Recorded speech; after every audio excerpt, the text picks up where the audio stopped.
நெஞ்சங்களே, உலகெங்கும் வாழுகின்ற இறைநேசர்களே, அன்பர்களே, நண்பர்களே, மாணக செல்லங்களே, உங்கள் அனைவருக்கும் வாழ்த்து கொடுக்கக்கூடிய வணக்கத்தை தெரிவித்துக் கொள்கிறேன். நேரடியா வீடியோக்கு வருவோம். ஆன்மாவை பற்றி பார்த்துக்கிட்டு இருக்கிறோம். இன்னைக்கு இந்த ஆத்மாவினுடைய வளர்ச்சி எப்படி இருக்கிறது என்பதை கொஞ்சம் பார்ப்போம். நான் ஏற்கனவே உள்ள வீடியோவில் சொல்ல, தாயினுடைய கருவறையில கரு உருவாகும் போதே அந்த ஆத்மாவானது வளர்ச்சி அடைகிறது. வளர்ச்சி அடைய அடைய அந்த வெளிப்புற பிரச்சனைகள் உள்ளுக்குள்ள தெரியாது. அது ஒரு உலகம். தாயினுடைய கருவறை ஒரு உலகம். அதற்கு பின்பு இந்த பூமி இன்னொரு உலகம். அதற்கு பிறகு நாம் மரணத்திற்கு பிறகு சந்திப்பது அந்த ஒரு ஆவி உலகம். இந்த 3 உலகங்கள் தான் நமக்கு இப்போ தெரியும். இதை விட பல உலகங்கள் இருக்குது. அது இறந்த பின்பு தான் தெரியும்.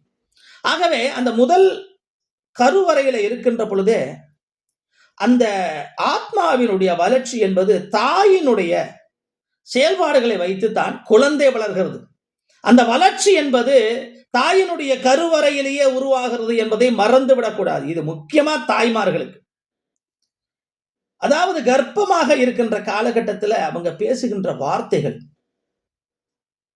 ஒரு குறிப்பிட்ட காலத்திற்கு வந்த பிறகு, ஒரு 6-7 மாதங்கள் கடந்த பிறகு இந்த குழந்தை அப்சர்வ் பண்ணக்கூடியதாக இருக்கும் என்பது வரலாறு. சில புராணங்கள்லாம் பார்த்திருக்கிறோம். உண்மைதான். தாயினுடைய எண்ணங்களையும் சிந்தனைகளையும் அந்த குழந்தை பிரதிபலிக்கும். அப்பாவினுடைய ஜீன், அப்பாவினுடைய கேரக்டர்ஸ் பிள்ளைங்களுக்கு வரும். சிலது எல்லாம் வராது. ஏன்னா இது ஆத்மா வேற, அது ஆத்மா வேற. இப்ப தாயினுடைய கருவறையில் இருக்கும்போது தாய் சந்தோஷமாக இருப்பது, கணவன்மார்களோடு சதா சண்டை பிடிப்பது, இதெல்லாம் இருக்கக்கூடாது. சண்டை போடக்கூடாது. அமைதியும் பொறுமையுமா இருக்கணும். டென்ஷன் ஆகக்கூடாது. குறிப்பா வல்கரான வார்த்தைகளை பேசக்கூடாது. பெண்கள் பார்க்கிற பெண்கள் அவ்வளவு வல்கரா பேசுறாங்க. அது வயிற்றுல குழந்தை இருக்கும்போது பேசினா குழந்தையினுடைய வளர்ச்சியில பாதிப்பு ஏற்படும். நல்ல புத்தியோட பிறக்காதுங்க. அதே மாதிரி இந்த புறம் பேசுகின்ற பழக்கம், குழந்தை வயிற்றுல வச்சுக்கிட்டு கண்டவங்களை பற்றியும் அக்கம் பக்கத்தில் உள்ளவங்களை பற்றியும் கேவலம் மட்டமாக பேசுவது, இதெல்லாம் குழந்தையினுடைய வளர்ச்சியில, ஆத்ம வளர்ச்சியில பாதிக்கப்படும். ஒரு தாய் நல்ல நடத்தி உள்ளவளாக, பண்புள்ளவளாக, ஒழுக்கம் உள்ளவளாக, தர்மத்திற்கு கட்டுப்பட்டு வாழ்கின்றவளாக இருந்தால் குழந்தை கருவிலே இருக்கின்ற பொழுதே அந்த குழந்தை வல்லமையோடு வளரும். அந்த குழந்தையானது மிகுந்த ஒரு வல்லமையோடு வளரக்கூடியதாக இருக்கும்.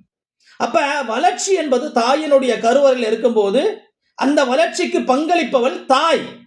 அங்க உடல் எப்படி உருவாகிறதோ அந்த குழந்தையினுடைய உருவாக்கம், அதே மாதிரி ஆத்ம வளர்ச்சியும் அங்கு உருவாகிறது. ஆகவே இந்த குழந்தை வயிற்றில் இருக்கும் பொழுது தாய் மிக கவனமாக இருக்க வேண்டும். நல்ல பண்புகள், செயல்களோடு, சிந்தனைகளோடு இருக்க வேண்டும். நல்ல காட்சிகளை பார்க்க வேண்டும். அடிக்கடி ஒரு அழகான திருவுருவப் படத்தையோ அல்லது இயற்கை காட்சிகளையோ நீங்கள் பார்த்து கொண்டே இருந்தால் காலையில் எந்திரிக்கும் பொழுது இந்த குழந்தை அழகாக பிறக்கும். கெட்ட எண்ணங்களோ இருந்து ஒரு வெறுப்புணர்ச்சியோடு இருந்தால் குழந்தைகள் கொஞ்சம் அவலட்சணமாகத்தான் பிறக்கும். ட்ரை பண்ணி பாருங்க. இப்படி தாயினுடைய பங்களிப்பு கருவறையில முக்கியம். அதற்கு பிறகு அந்த குழந்தை பிறந்து வந்த பிறகு இந்த குழந்தையினுடைய ஆத்மா எப்படி வளர்ச்சி அடையுது? அப்ப இங்க 2 பேருடைய உதவி வளர்ச்சிக்கு தேவை. குழந்தைக்கு சொந்தமா கல்வி அறிவு இல்லை. அப்ப தாயும் தந்தையும் கல்வி அறிவு இருந்தாலும் இல்லை என்றாலும் அந்த குழந்தையை பக்குவமாக வழிநடத்துகின்ற தன்மை, குழந்தைகளில் இருந்தே நல்ல விஷயங்களை சொல்லிக் கொடுப்பது, எது நல்லது, எது கெட்டது, எது செய்யலாம், எது செய்யக்கூடாது அப்படிங்கிறத அந்த 2-3 வயசுக்கு மேலேயே சொல்ல ஆரம்பிச்சிடணும். இன்னைக்கு 60 வயதுள்ள ஆண்கள் பெண்களினுடைய அறிவாற்றலை 6 வயது குழந்தை கொண்டிருக்கிறது. யோசிச்சு பாருங்க. அப்ப 3 வயதிலேயே புரிந்து கொள்ளக்கூடிய சக்தி இருக்குது, நல்லது கெட்டது எதுன்னு. அப்ப அந்த குழந்தையினுடைய ஆத்மாவை வளர்ச்சி அடைய செய்வதற்கு அந்த குழந்தைக்கு சொல்லணும், அம்மா தம்பி, நீ உடம்பு மட்டும் கிடையாது, உள்ளுக்குள்ள உனக்கு ஒரு ஆத்மா இருக்குது. அது ரிஃப்ளெக்ட் ஆகுதுன்னா குழந்தைக்கு தெரியாது, ஏதோ உள்ளுக்குள்ளதான் இருக்குன்னு சொல்லி பழக்கணும். உங்ககிட்ட ஒரு ஆத்மா இருக்குது, அந்த ஆத்மாவை சுத்தப்படுத்தணும். நம்ம உடம்ப சுத்தப்படுத்தினா மட்டும் பத்தாது, அந்த ஆத்மாவையும் நம்ம சுத்தப்படுத்தணும் அப்படின்னு சொல்லி சொல்லி சொல்லி பல கதைகளை எல்லாம், உதாரணங்களை எல்லாம் சொல்லி நல்ல பண்புகளோடு நம்ம வளர்த்துக்கிட்டு வரணும். அந்த ஆத்மாவும் சுத்தமாகவே வளரும், பரிசுத்தமாகவே இருக்கும். இது எதையும் கண்டுக்காம அப்பா ஒரு பக்கம் வேலைக்கு போறது, அம்மா ஒரு பக்கம் வேலைக்கு போறது, புள்ள ஸ்கூலுக்கு போறது, இங்க வந்து என்ன செய்யுது, என்ன நடக்குது எதுவுமே தெரியறது இல்ல. அவன் யாரு கூட பழகுறான், அவன் நல்ல பழக்க வழக்கங்களை கத்திருக்கானா, இல்ல கெட்டு போயிருக்கிறானா, கண்டுக்கிறதே இல்ல. எப்படிங்க அந்த ஆத்மாவினுடைய பக்குவம் வரும்? அப்ப நம்மளுடைய குழந்தைகளை நாம் கவனிக்க வேண்டும். ஊட்டி ஊட்டி வளர்க்கணும். எதை ஊட்டி? சாப்பாட்டை ஊட்டி இல்ல, நல்ல தர்ம சிந்தனைகளையும், நல்ல பழக்க வழக்கங்களையும், நல்ல செயல்பாடுகளையும் ஊட்டி ஊட்டி வளர்க்கணும். அப்பதாங்க அந்த குழந்தை ஆத்மா நல்லா இருக்கும். நான் ஏற்கனவே வீட்டுல சொன்னேன், உனது உள்ளமே எமது இல்லம், யாம் அதன்பால் வருகை தர அதை தெய்வீக தன்மையதா ஆக்குவாயாக. அப்ப கடவுள் சொல்றாரு, உன் உள்ளந்தான்ப்பா என் இல்லம், உன் உள்ளத்தை தூய்மையா வச்சுக்கோ, அதான் கோயிலு, நான் வந்து குடியிருக்கிறேன் அப்படிங்கிறாரு. கடவுள் வரணும்னா உள்ள சுத்தமா இருக்கணும். அது குழந்தைகள்ல இருந்தே பழக்குங்க. ஒற்றுமை உணர்வை குழந்தையில இருந்தே பழக்குங்க. வேற்றுமைகள் வராது, சண்டை சச்சரவுகள் வராது. சண்டை போடுவதனால ஏற்படும் விளைவுகளை பத்தி சொல்லிக் கொடுங்க குழந்தைகளுக்கு. சண்டை போட்டா என்ன மாதிரியான பெண் விளைவுகள் வரும், அந்த பாதிப்புகள் எப்படி இரண்டு பக்கமும் வரும் அப்படிங்கிறதெல்லாம் சொல்லி வளர்க்கணும்.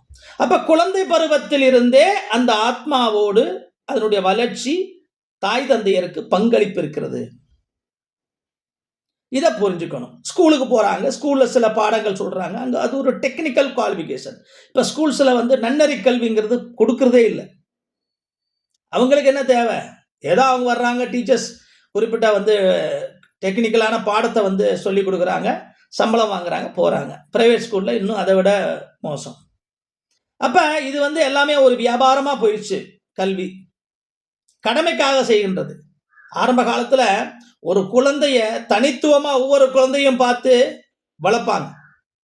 குழந்தை வந்து நம்ம கிளாஸ்ல உள்ள குழந்தை வந்து ஃபர்ஸ்ட் கிளாஸா இருக்கணும் எல்லாமே அப்படின்னு நம்ம. இப்ப அந்த எண்ணங்கள் கிடையாது. குழந்தைகளும் டீச்சர்ஸை வந்து மதிக்கிறதே கிடையாது. சரக்கு அடிச்சிட்டு ஸ்கூலுக்கு போறாங்க, ஸ்கூல் விட்டு வந்து சரக்கு அடிக்கிறாங்க. 6வது படிக்கிற பையன்லாம் அடிக்கிற அளவு நம்ம வீடியோக்களை பார்க்கிறோம், சமூகத்தில் கேள்விப்படுறோம். காரணம் என்ன? ஆத்ம சுத்தம் இல்லாமை, பயம் இல்லாமை, தன்னுடைய வாழ்வு எதிர்காலம் இப்படி நாசமாக போகிறதே, இந்த ஆன்மா வந்து வளர்ச்சி அடையவில்லை என்றால் நாம் வீணாக போய்விடுவோமே என்ற பயமின்மை. அந்த பயத்தை உருவாக்க வேண்டியது யார்? நீங்கள் அல்லவா, பெற்றோர்கள் அல்லவா, ஆசிரியர்கள் அல்லவா. மாதா பிதா குரு தெய்வம். எங்க தெய்வத்துக்கு 4வது இடங்க. மாதாவும் பிதாவும் தான் முதல். அடுத்தது 3வது கட்டத்தில் இருக்கிறது யாரு? குரு. அப்ப ஒவ்வொருவருக்கும் அந்த அக்கறை இருக்கணும், குழந்தைகளுடைய நலன்ல அக்கறை இருக்கணும். சில குழந்தைகள் பள்ளிக்கு போகுது, எத்தனை நாள் குளிக்காம வர்றாங்க தெரியுமா? சில பிரைவேட் ஸ்கூல்ல வந்து கம்பல்சரியா அந்த ஷூ எல்லாம் போட்டு வரன்றாங்க. எத்தனை குழந்தைங்க அந்த ஷூ சுத்தமா போகுது? உட்கார முடியுமா? அந்த ஷூவை கழட்டிட்டாங்க பக்கத்துல. எவ்வளவு அருவருப்பா இருக்குது. இதெல்லாம் வந்து பள்ளியில வந்து கவனிக்கிறாங்களா? இல்லையே. பார்க்கணுங்க. அந்த காலத்துல நாங்க படிக்கும்போது நகம் வந்து வளர்த்துட்டு போனோம்னா அடி கையிலேயே ஸ்கேல்ல விழும் அடி. வளரவே விட மாட்டோம். கொஞ்சம் வந்தா கூட கடிச்சு கிடிச்சு துப்பிடுறது. நீங்க பாருங்க, ஸ்டைலா நகம் பாலிஷ் போட்டு அவ்வளோ வந்து புலி மாதிரி நீளத்துல நகம் வளர்க்குறாங்க. ஆத்ம பயம் இல்லாமை, ஆத்மாவை பற்றிய அக்கறையின்மை. இந்த அழியக்கூடிய உடம்பு என்னைக்கு இருந்தாலும் சாவும். பிறக்கும் போது பிறந்த உடனே செத்துருவோம், சில வளர்ந்து ஒரு 5 வயசுல செத்துருவோம், 10 வயசுல செத்துருவோம், 50 வயசுல செத்துருவோம், இல்ல 100 வயசுலயாவது செத்துருவோம். இந்த பூமியில வாழவே நிரந்தரமா வாழ போறது இல்லை, வாழ்ந்தவன் எவனுமே இல்லை. அழிய போற உடம்புக்கு இவ்வளவு ஆட்டம், ஆணவம், திமிரு, இதுக்கு எல்லாத்திற்கும் மூல காரணம் ஆத்மீக வளர்ச்சி இல்லாம, அந்த ஆத்மா வளர்ச்சி இல்லாம. இறந்த பிறகு ஐயோ அந்த ஆத்மா சாந்தி அடையணும். எப்படிங்க? ஜென்மத்துல நூற்றாண்டுகள் செய்தால் என்றாலும், இல்லாத பூஜைகள் பண்ணி தர்ப்பணம் அர்ப்பணம் எல்லாவற்றையும் செய்தாலும் இம்பாசிபிள். இந்த ஆத்மா வளர்ச்சி அடையாது. இது நிதர்சனமான உண்மை. இறந்த பிறகு ஒண்ணுமே பண்ண முடியாதுங்க. ஒரு துரும்ப கூட கிள்ளி போட முடியாது உங்களால. அந்த ஆத்மா எந்த வகையிலும் வளர்ச்சி அடையாது. ஆனா வளர்ச்சி அடைந்த ஆத்மாக்களை பார்க்கும்போது வைத்த பத்திக்கிட்டு எரியும். ஐயோ தப்பு பண்ணிட்டோமே, அங்க நம்ம ஆத்மாவை வளர்ச்சி அடையாம பண்ணிட்டோமே, புனிதப்படுத்தாம பண்ணிட்டோமே, பொக்கிஷமா வைத்திருக்க வேண்டிய ஆன்மாவை அழுக்காராக்கி அவலட்சணமாக்கி ஒரு கேவலமான ஆன்மாவா வந்திருக்கிறோம். இப்ப போச்சே, 40 வருஷம் 50 வருஷம் 100 வருஷம் தான் அங்க வாழ்ந்தோம். இங்க பல்லாயிரக்கணக்கான ஆண்டுகள் வாழ போறோமே. கடவுளினுடைய ராஜ்யம் இருக்கின்ற வரை, கடவுள் இருக்கின்ற வரை அந்த ஆத்மாவும் இருக்கும். எல்லையே இல்லாதது ஆத்மா. அவ எல்லை இல்லாத காலம் வரைக்கும் அவஸ்தைப்படணுமா? அப்ப இந்த உலகத்துல இருக்கும்போது நம்மளை திருத்திக் கொள்ள மறந்துட்டோமே அப்படின்னு புலம்பி 1% கூட பிரயோசனம் இல்லை.